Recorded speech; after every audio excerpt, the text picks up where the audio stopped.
Well, ICE is in the news. Of course it is, just about every day and every night. And generally the news, well, isn't that positive.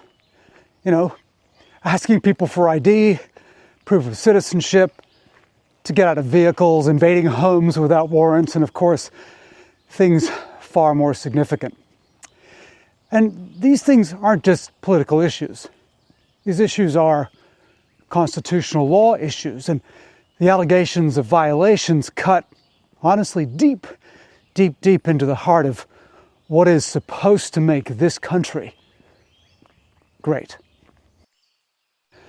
All right, first up, the Fourth Amendment, which is protection against unreasonable searches and seizures.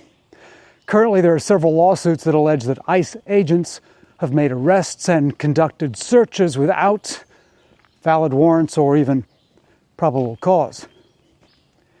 In some cases, people claim agents have detained them first and figured out what to put in the paperwork later. And that is obviously a major red flag under constitutional law. The hotbed of this activity, of course, is Minnesota.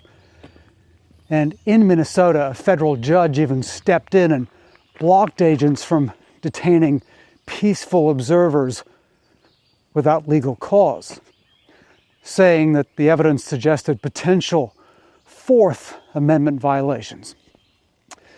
Well, next, the Fifth and 14th Amendments, due process and equal protection.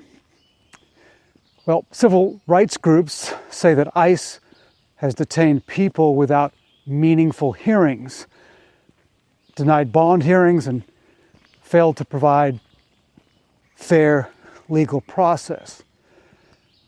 Others allege enforcement operations disproportionately have targeted specific communities, Somalians, for example, raising equal protection concerns.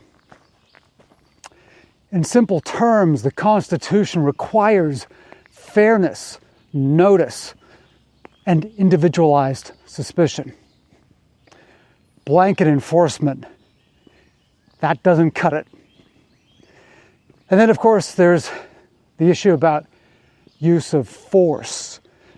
Some cases involve allegations of excessive force during ICE operations, including a highly publicized and tragic fatal encounter. Now, when force is unreasonable, it does raise serious constitutional questions under both the Fourth Amendment and due process protections. Now, here's one that I suppose people don't always expect, and that is the First Amendment. Federal courts have, in fact, limited ICE from arresting or using force against peaceful protesters and observers during enforcement actions. Why? Well, because watching, documenting, and protesting are, and always have been, protected speech.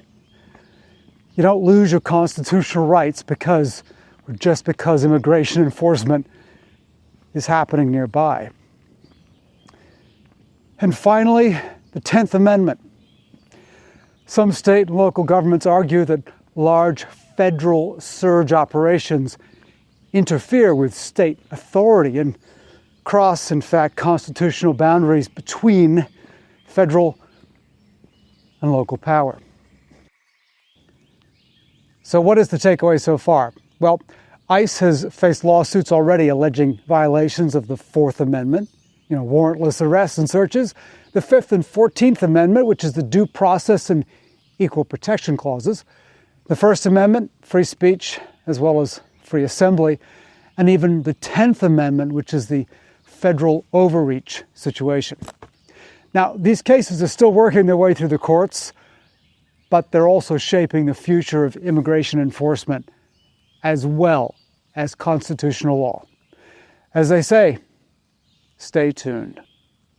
And by the way, if you've enjoyed this video, please consider liking the video and subscribing to the channel. Thanks.